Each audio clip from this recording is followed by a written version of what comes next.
माँ, आप रोज मंदिर आती हैं, भगवान से क्या मांगती हैं?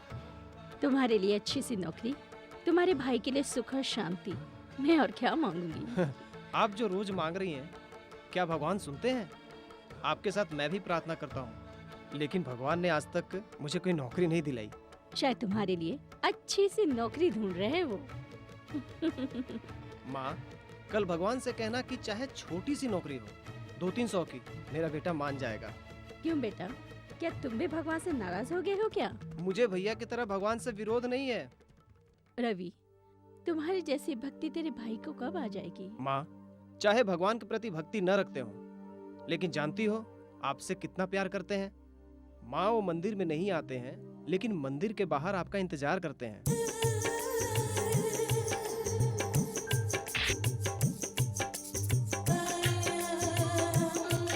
हो गई पूजा माँ, तो अब काम पे चला जाए। लो, भगवान का प्रसाद है, खा लो। मेरे अकेले की मिठाई खाने से क्या होगा माँ? क्या आपका भगवान दुनिया के हर गरीबों को पेट भर के मिठाई खिला सकता है माँ? ओहो, रोज की तकरार। सोचो ये भगवान ने नहीं, माँ ने दिया है। माँ ने प्रसाद दिया है तो ठीक है, चलता हूँ। अच्छा माँ, मैं भी चलता हूँ।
सब ठीक है ना रहीम चाचा? तुम्हारे जैसा बेटा रहेगा तो सब ठीक ही रहेगा बेटा।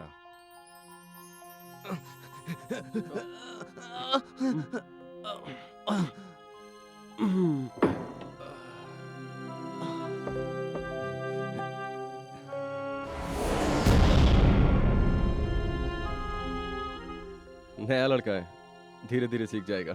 हाँ बेटा, मैं तुमसे बहुत दिनों से एक बात करना चाहता था, अभी याद आया है।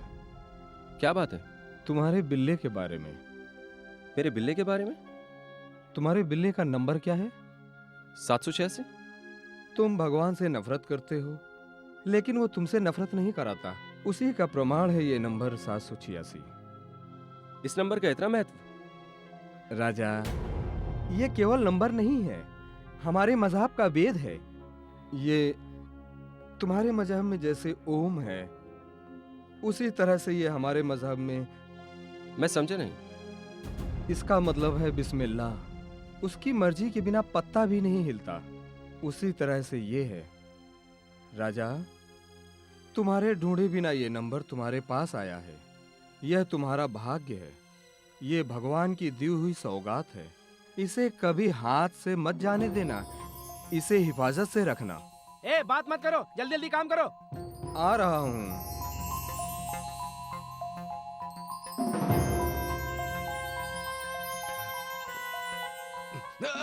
अरे, अच्छी तरह से पकड़ो बेटा, नहीं तो गिर जाओगे।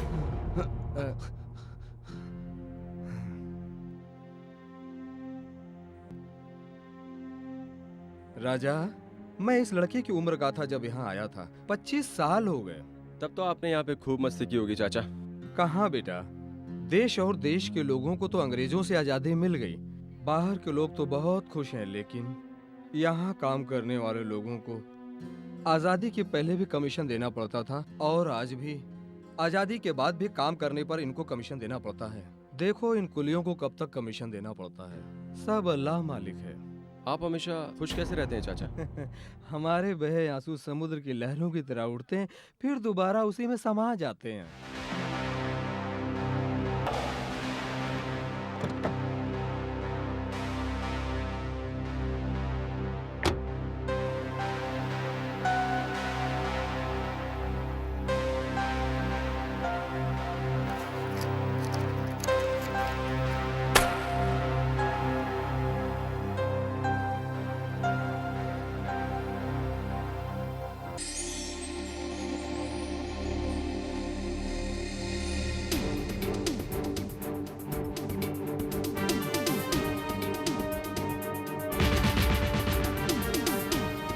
नमस्ते सर।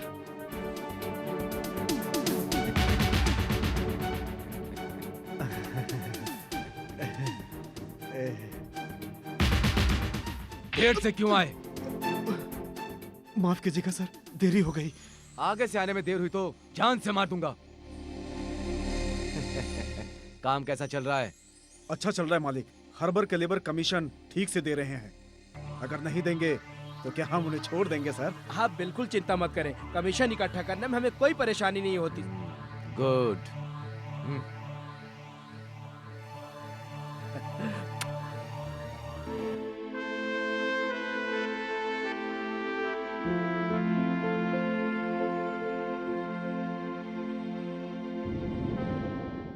रहीम भाई, हाँ, ये कोई मंदिर की पेटी है जो सब लोग यहाँ पे 2 रुपए डाल रहे हैं?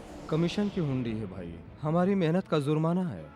रहीम भाई, मेहनत का जुर्माना? हाँ बेटा, तुम नए हो, धीरे धीरे सब समझ जाओगे। इन गुंडों को हर हफ्ते 2 रुपए देने से यहाँ हम काम कर सकते हैं। क्यों? किस लिए 2 रुपए? आज तक यहाँ पे किसी ने नहीं पूछा, तुम भी मत पूछना। 2 रुपए डालकर चलते बनो। नहीं, मैं नहीं दूंगा, मैं नहीं दे सकता। हर एक पैसा मेरा मेहनत की कमाई है, मेरा खून है। इस हफ्ते की पूरी पगार होगी तभी मेरी माँ की दवा आ सकती है, मेरे भाई बहन पढ़ सकते हैं। इनको देने वाले 2-2 रुपए को जमा करूंगा तो मैं अपनी बहन की शादी बड़ी धूमधाम से करूंगा। मैं क्यों दूं? मैं नहीं दूंगा, बिल्कुल नहीं दूंगा। ए टिंगू, इधर आ। चलो बेटा रघु, चलो।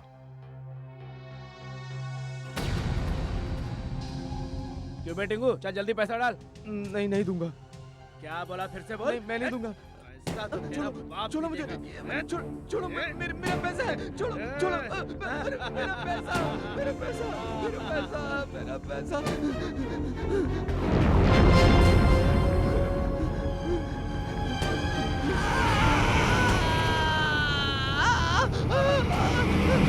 रघु!